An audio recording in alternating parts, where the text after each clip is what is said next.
We all know that inflation makes everything more expensive. At least I hope you know that by now. But today we're talking specifically about food because inflation doesn't just make food more expensive. This video is about how inflation also makes food much, much worse, which could quite literally be making you sick.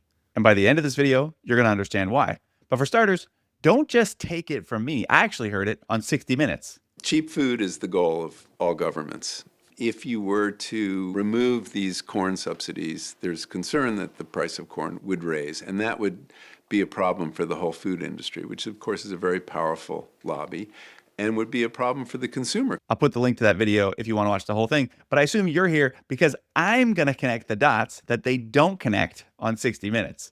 They start off here. Over the last 40 years, the United States has been exposed to something that our biology was never intended to handle. Energy-dense, highly palatable, rapidly absorbable, ultra-processed foods that have altered our metabolism and have resulted in the greatest increase in chronic disease in our history. Type 2 diabetes, prediabetes, hypertension, abnormal lipids, fatty liver, heart attacks, stroke, heart failure. From our food. From our food. Ultra-processed food has come to dominate the American diet, which seems counterintuitive. Why are we eating a bunch of crap that's not good for us? Well, I'm here to argue that it's not a coincidence and it's not by accident. Sure, spread the blame around. Blame big food, blame capitalism. They all play their part, but they are still downstream of the real source of this problem. That's because it's a direct consequence of our broken inflationary fiat money. Real quick, you're watching the Sat Stacker Show, a Bitcoin show for people who think deeper about money. Yes, this video is about Bitcoin, I promise. I'm your host. My name is John, aka the Sat Stacker. If you want to learn to stack smarter and grow your conviction in Bitcoin, you hit the subscribe button. And if you like the video, of course, you can zap me sats via the QR code on the screen using your Lightning wallet. Now let's figure out how fiat broke the food. Here's how it works. We live in a debt-based financial system. That part should be obvious to you. In the US, federal government debt is now close to $39 trillion. For context, our GDP is about $28 trillion. So the debt is $10 trillion more than the entire yearly economic output of the whole country. Household and consumer debt is another roughly $18 trillion. So call it 57 to 58 trillion of debt in the US alone. It's not a math lesson. I'm not going to try to get bogged down too far in the numbers, but suffice it to say that this essentially means the debt is all but unpayable. It cannot be paid back in real terms. The government also runs a $2 trillion yearly deficit. So tax receipts are like $5 trillion, spending is like $7 trillion. They can't even balance a yearly budget, much less figure out how to create a large enough surplus to pay off $40 trillion in debt. What are they going to do? Tax every dollar of economic output for a decade until they pay it back? Of course not. They don't even want to pay it back. So clearly now you can see why we have an inflationary monetary system. We have to have inflation. It is required for a debt-based system like this to survive. It is effectively a Ponzi mechanism where instead of actually paying off debt in real terms, you continually increase the money supply and roll the debt forward forever. Inflation is the increase in the money supply. Higher prices is the result of that increase in the money supply. This generally hurts wage earners and savers, probably like you and me, because it makes the cost of living go up. But this process benefits debtors because it makes debt easier to pay back. Inflation slowly erodes the value of money, which means the dollars used to repay debt are worth less than the dollars that were borrowed originally. And what that also means is that inflation quietly transfers wealth from savers to debtors. And remember who the biggest debtor is. That's right. It's the government. So we've established that inflation is beneficial to the government. They borrow money today and they rely on the effects of inflation to make that debt easier to repay tomorrow. The government needs inflation. So in turn, the central bank targets an inflation rate of 2%. Never mind that since 1971, it averages closer to 7%, but they need you to believe that it's roughly 2% and that 2% inflation is good. Otherwise, the economy would collapse, which technically that part is probably true. But just the part they never say out loud, of course, is that inflation is not some necessary law of the universe like gravity.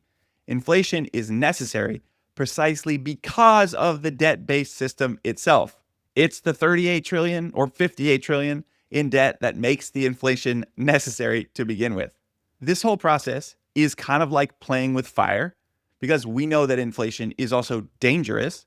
If it's too high, it can, oopsie, destroy the entire economy and plunge the country into chaos. That's not theoretical at all. That has quite literally happened countless times in the past. And you can argue it's what's taken down some of the most powerful empires in human history. The government's inability to resist the temptation to create money out of thin air and debase the currency. It's extremely tempting. After all, why not? Why shouldn't I keep it? But, of course, the government wants to have their ultra-processed cake and eat it too. They need to figure out a way to keep the power of the money printer so they can spend money they don't have and accumulate wealth and power for themselves, but also try not to destroy the entire economy and plunge the country into anarchy. Probably because being rich and powerful is great until you push it a little too far and the plebs finally show up at your doorstep with torches and, these days, maybe something a little more powerful than pitchforks. This is a difficult needle to thread. And in order to keep the mob at bay, the three most important things you have to figure out how to keep in check are energy, housing, and food. I've made other videos on the other ones before, so today we're focusing on food. The fastest way to get them rioting in the streets is if they can't afford to eat. Hey, that rhymes. I should, put it on a t-shirt or something. Put a comment if you want me to do that. So you need to keep grocery prices in check. Maybe that's part of the reason why they just rolled out the US Secretary of Agriculture to try and gaslight you into thinking you can eat healthy for just $3 a meal. It can cost around $3 a meal for a piece of chicken, a piece of broccoli, corn tortilla, and one other thing. But they're not just going to stop there.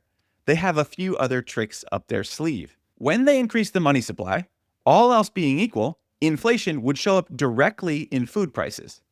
The more money they create out of thin air, and since 1971, by the way, they've increased the money supply by 35 times, the more everything will cost, including food. But we talked about having your cake and eating it too. They want to print as much money as possible, but make sure that as little of that inflation shows up in actual food prices. Sometimes that leads to shrinkflation, which means you get less food for the same price. But over decades and decades of this inflation process compounding on itself, it shows up more prominently as lower quality food. Inflation doesn't hit everything equally because some things can be more easily substituted with lower quality inputs than others. That's why ultra-processed food is the perfect inflation sponge.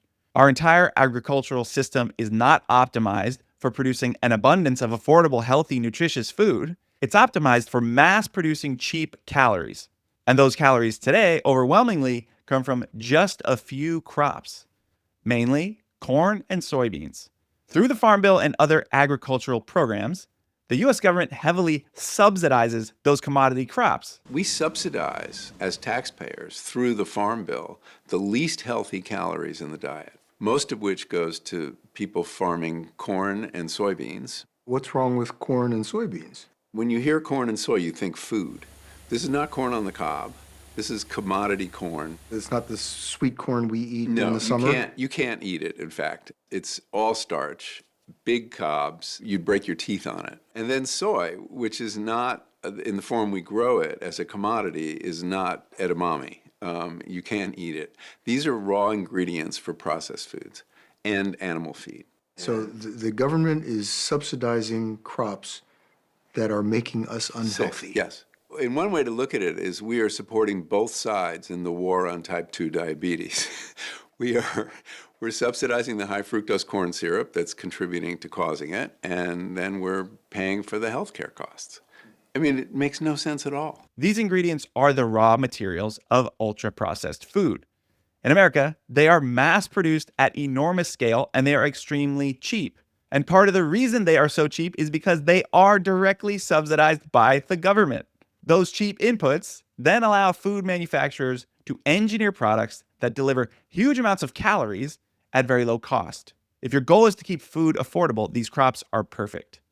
You You can take a few commodity ingredients, corn, soy, sugar, wheat, recombine them in thousands of different ways to create cereals, snack bars, chips, frozen meals, sodas, breads, and other packaged foods.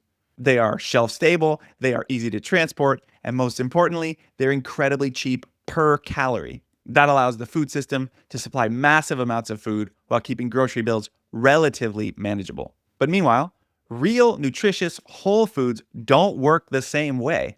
Compare those highly processed mass-produced foods to things like meat, fresh fruit, vegetables, eggs, dairy. You can industrialize those to a degree, but you still can't substitute cheaper inputs in quite the same way. You can't turn corn syrup into an apple. You can't engineer a real strawberry out of soybean oil, although I'm sure they will try. But no matter how good you get at mass production, those natural foods still depend on land, labor, water, weather, refrigeration, transportation. Their costs are tied much more directly to real resource inputs that can't be faked. And that means when those costs rise, like energy and fertilizer and labor and land, the price of those foods has to rise too. If you're wondering, the price of ground beef in the United States, for example, in December of 2025 was up 19% from the year before and up 72% since 2020. Beef prices have been climbing at over nearly 6 times the rate of overall food inflation. If you believe CPI, cumulative inflation of ground beef prices in the US compounded to over 780% since 1971. And I'll tell you in a minute why CPI definitely underreports the true inflation rate. So you can clearly see there's much less room to hide inflation by re-engineering the ingredients of things like red meat. Ultra-processed food, on the other hand, is much more flexible. If costs rise, manufacturers can just swap the ingredients, reduce the quality, increase fillers, alter the formulation, shrink the portions, increase the additives, all without dramatically increasing the sticker price. So inflation shows up as lower quality food rather than just higher prices. Make no mistake, the prices also go up too. Just because they're making the food lower quality doesn't mean the prices go down. It just doesn't go up quite as fast. So over time, that means the cheapest foods in the grocery store are often the most calorie dense, the most heavily processed, and the least nutritionally complete. While the foods that are hardest to industrialize, like meat, produce, and whole foods, become way more expensive. That's probably why the most liked comment on that 60 Minutes video is one that says, "Make healthy foods less expensive." I'm very sorry to break it to YouTube commenter at BKT42 and the hundreds of people who liked and responded to his comment, but that's not going to happen. 2% inflation is the target. They're telling you explicitly that everything in your life is going to get 2% more expensive every single year at a minimum. And spoiler alert, they do not hit the target. And second spoiler alert, they measure their ability to hit the target by something that they themselves manipulate called CPI. If you want to see my full rant on CPI, you can watch this video right here. But suffice it to say, in short, their goal is not to maintain stable prices. It's to create the illusion of 2% inflation no matter what. So when making the food itself, if the real world inputs for nutritious whole foods get too expensive, you substitute those foods with government subsidized, mass produced, calorie dense chemical sludge.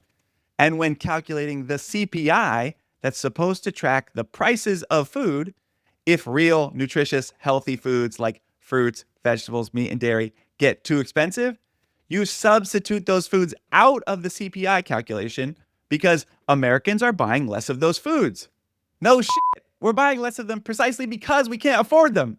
I just want to make sure you caught the little switcheroo there. CPI is supposed to measure the change in prices paid by consumers for a representative basket of goods. But if the price of red meat goes up too much, they substitute it out of the basket and say, well, now this is more accurate because the typical consumer stopped buying the meat. Do you see the amount of engineering, both literal and financial, that goes into keeping food prices down and keeping up the illusion that food prices are down? And hearing all that, one thing you might be thinking is, hey, wait a second, I thought this was a Bitcoin channel. What the hell does all this have to do with Bitcoin? Well, if you didn't know already, Bitcoin is sound money that no man can print. Bitcoin is a solution to the inflation problem. Remember how I said human history is littered with examples of governments who couldn't resist the temptation to print money, even at the risk of collapsing their entire economy? Well, Bitcoin is designed to take that temptation out of the hands of politicians and central bankers. It imposes discipline via monetary policy that cannot be changed and a money supply that cannot be inflated. Right now, yes, I know, Bitcoin's fiat-denominated exchange rate is volatile. Prices measured in Bitcoin are not stable, but Bitcoin is slowly becoming monetized. If you zoom out, you will see that over the long term, all prices fall in terms of Bitcoin. Remember YouTube commenter at BKT42? That reminds me of TK421. TK421, why aren't you at your post? Sorry. Remember what he asked for: make healthy food less expensive. Well, sadly, inside this inflationary fiat system, it's never going to happen. It's literally designed to not let it happen. It doesn't matter how productive, how efficient, how good we get at making more food. The inflation target is still 2%. Well, if cheap food is the goal of all governments, one way to get it would be to kill the infinite money printer. Let prices actually fall the way they're meant to in a truly free market bounded by sound money. Technology, innovation, productivity, these things naturally lead to falling prices. If you want to see a real world example where I did the math, you can watch my explanation here of why a McDonald's Big Mac should actually cost just 6 cents. Because as we innovate, build better technology, become more productive, become more efficient, prices should fall. But if there's one thing the government wants more than keeping food affordable, it's to keep the ability to print money. Taking that power away from them is the promise of Bitcoin. That's the structure Bitcoin is attempting to impose on the world. It's something we've never seen before. Because to quote Jeff Booth, we've never actually lived in a free market bounded by sound money. It's never actually existed. And Bitcoin, to most people, might sound crazy or risky or volatile, but I don't care because I want to see what happens if we ever get the chance to live in that world free from broken, manipulated money. That's the only world I can actually envision where we have the chance to make healthy food less expensive because of a fixed supply money that no politician can control. So if you're like me and you want to see if Bitcoin can actually deliver on this promise of abundance, I suggest you quit slacking and start stacking.